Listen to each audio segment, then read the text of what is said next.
جب اللہ کے نبی صلی اللہ علیہ وسلم گھر کے اندر داخل ہوئے تو آپ نے حضرت عائشہ رضی اللہ تعالیٰ عنہا کو دیکھا کہ ان کی سانسیں پھول رہی ہیں، ان کو ہانف ایک طرح سے آ رہی ہے کیونکہ دوڑتی ہوئی بھاگتی ہوئی آئی. تو اللہ کے نبی نے کہا عائشہ میں کیا دیکھ رہا ہوں کہ تمہاری سانسیں کیوں پھول رہی ہیں، تم ہاتھ کیوں رہی ہو؟ تو حضرت عائشہ نے کہا اللہ کے نبی کوئی بات نہیں، کچھ نہیں.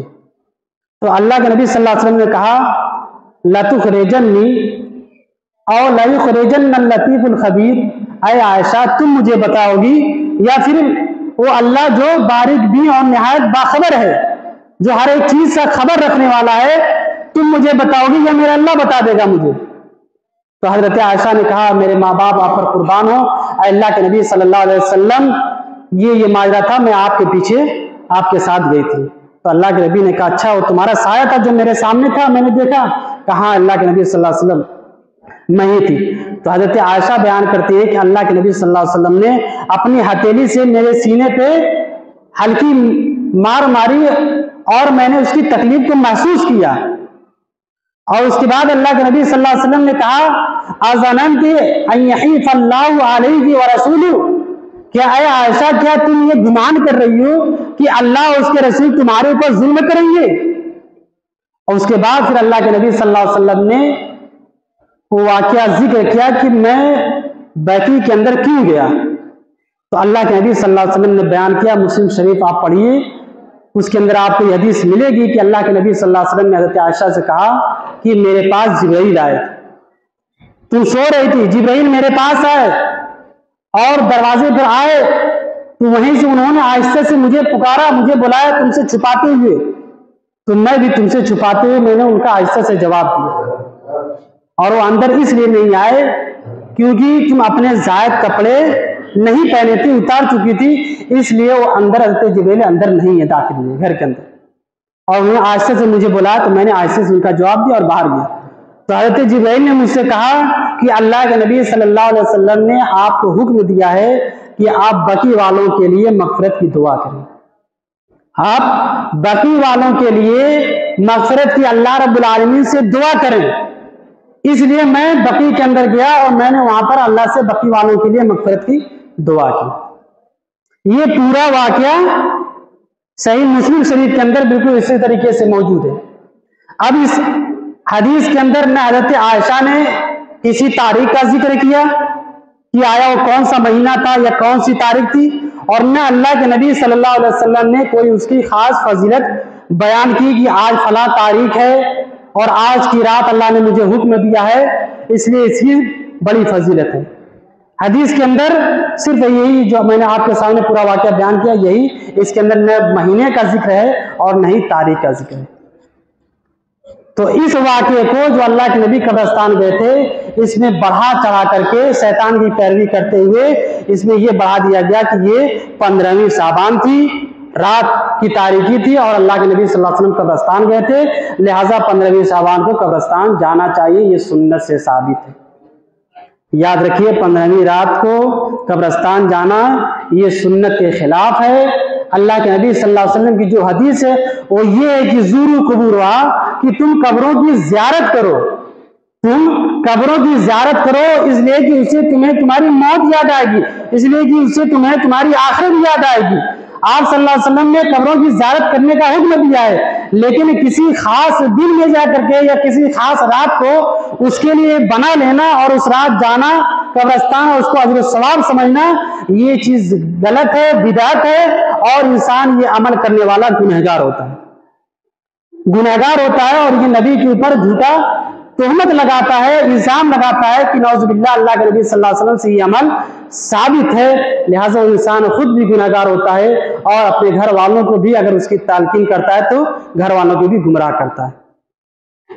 تو لہٰذا 15ویں شعبان کو قبرستان جانا یہ کسی بھی صحیح حدیث سے ثابت نہیں ہے. قبرستان ہمیشہ جانا چاہیے جب فرصت مل جائے.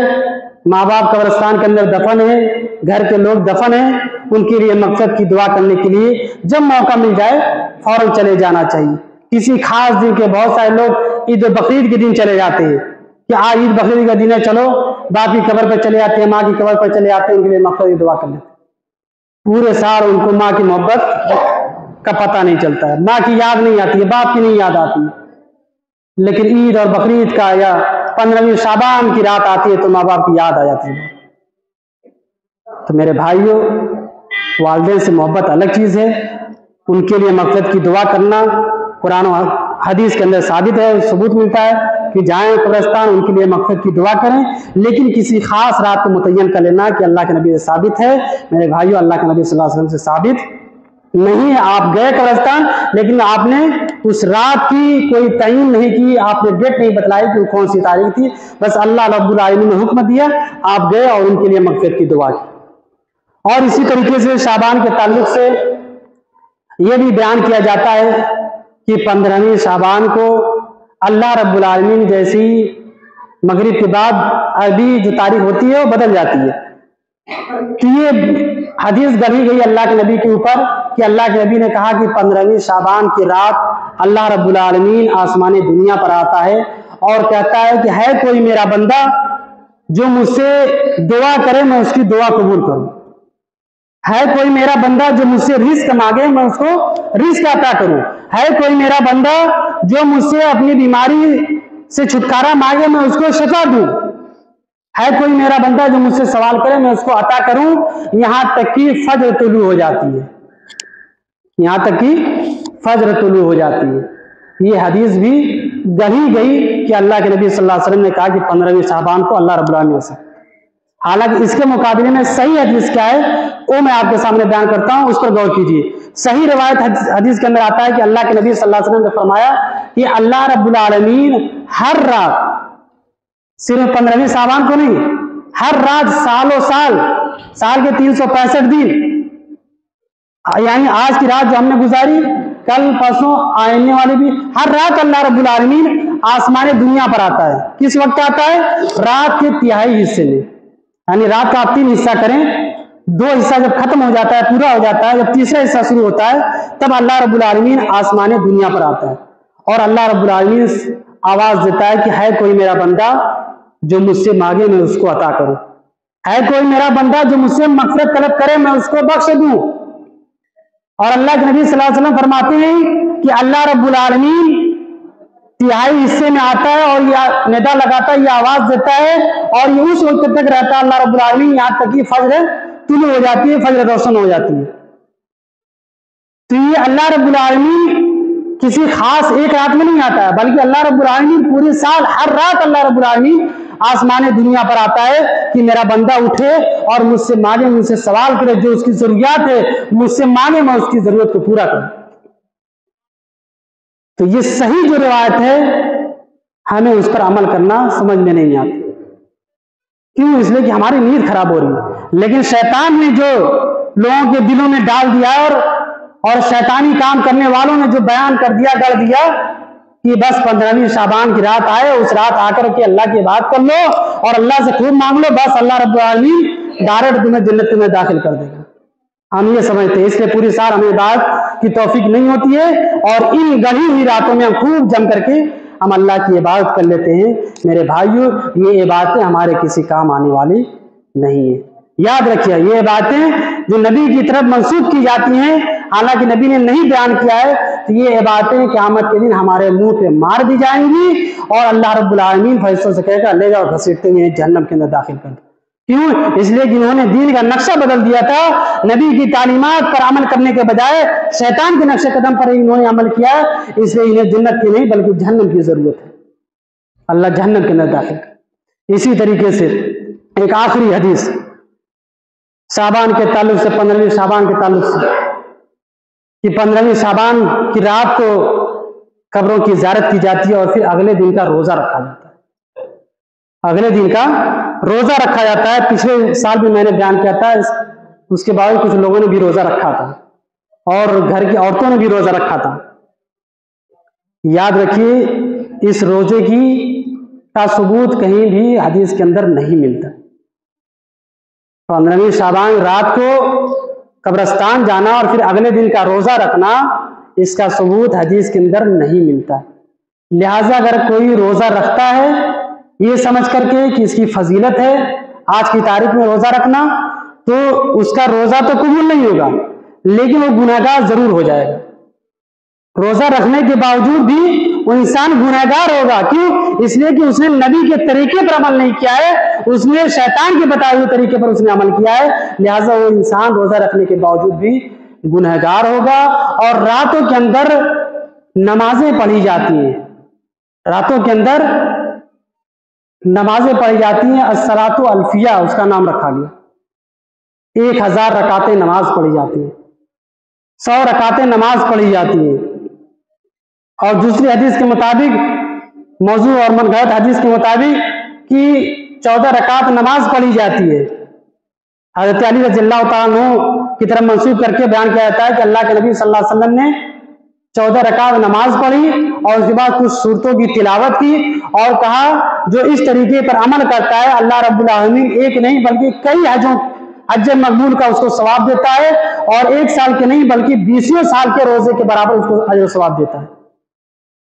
یہ حدیث بھی موضوع اور من گھڑت ہے, یہ حدیث بھی موضوع اور من گھڑت ہے. اور یہ بھی بیان کیا جاتا ہے کہ اس رات 100 رکعتیں نماز پڑھی جائیں گی اور ہر رکعت میں سورہ فاتحہ کے بعد 10 مرتبہ سورہ اخلاص پڑھی جائے گی. اور جو انسان اس طریقے سے نماز پڑھے گا اور اس کے بعد اللہ سے جب دعا کرے گا تو اللہ رب العالمین اگر اس کی تقدیر میں وہ انسان بدبخت لکھا ہوگا تو اللہ رب العالمین اس کی تقدیر کو مٹا کر کے اس کو نیک بخت لکھ دے گا, اس کو اچھا انسان لکھ دے گا. اگر اس کی اتنی فضیلت ہوتی تو کیا ضرورت ہے 5 ٹائم کی نماز پڑھنے, کیا ضرورت ہے اپنے کام کاج کو چھوڑ کر کے مسجد میں آ کر کے آدھا گھنٹہ بیٹھ کر تقریر سننا. سال میں 15 صابان آئے, خوب جم کر کے رات بھر شب جاری کر لی جائے, عبادت کر لی جائے, بس سارے گناہ معاف, اللہ ڈانٹے جنت کے اندر داخل. نہیں میرے بھائی, اللہ نے فرمایا فَسَبِّحْ بِحَمْدِ رَبِّكَ وَكُن مِّنَ السَّاجِدِينَ وَاعْبُدْ رَبَّكَ حَتَّىٰ يَأْتِيَكَ الْيَقِينُ. مرتے دم تک اللہ کی عبادت کرتے رہنا. جب سے ہوش سوال ہو گئے سن بلوغت سے لے کر کے مرتے دم تک, جب تک ہوش و آواز باقی اور سانسیں چل رہی ہیں اللہ کی عبادت کرتے رہنا ہے. اور اللہ رب العالمین نے اسی لیے ہمیں اور آپ کو پیدا کیا ہے. لہٰذا ضرورت ہے کہ اس مہینے کے اندر جو شیطان نے اپنی طرف سے لوگوں کے دل و دماغ کے اندر ڈال دیا ہے, خرافاتیں, بدعتیں, ہمیں چاہیے کہ ہم ان بدعات و خرافات کو پہچانیں اور اس سے اپنے آپ کو بچانے کی کوشش کریں, اپنے گھر والوں کی بچانے کی کوشش کریں, تاکہ ہماری دنیا کے اندر ہم جو بھی عبادتیں کریں وہ عبادتیں قابل قبول ہو سکیں. ان عبادتوں کو اللہ رب العالمین شرف قبولیت سے نوازے. آئیے ہم سب دعا کرتے ہیں کہ الہ العالمین جو بھی باتیں بیان کی گئی ہیں ان باتوں کے مطابق عمل کرنے کی توفیق عطا فرما.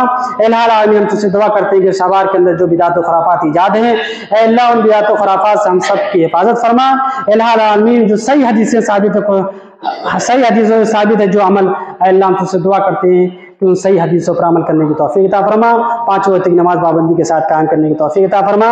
الہ العالمین ہم تجھ سے دعا کرتے ہیں کہ جب تک ہمیں اس دنیا کے اندر زندہ رکھے توحید پر رکھے اور جو ہمارا خاتمہ ہو توحید فرمائے. ان اللہ و ملائکتہ یصلون علی النبی یا ایھا الذین آمنوا صلوا علیہ وسلموا تسلیما. اللهم صل علی محمد وعلی ال محمد کما صلیت علی ابراہیم وعلی ال ابراہیم انک حمید مجید. اللهم بارک علی محمد وعلی ال محمد کما بارکت علی ابراہیم وعلی ال ابراہیم انک حمید مجید. عباد اللہ رحمکم اللہ, ان اللہ یامرکم بالعدل والاحسان وایتاء ذی القربى وینہی عن الفحشاء والمنکر والبغی یعظکم لعلکم تذکرون. اذکروا اللہ یذکرکم وادعوہ یستجب لکم ولذکر اللہ اکبر واللہ یعلم ما تصنعون.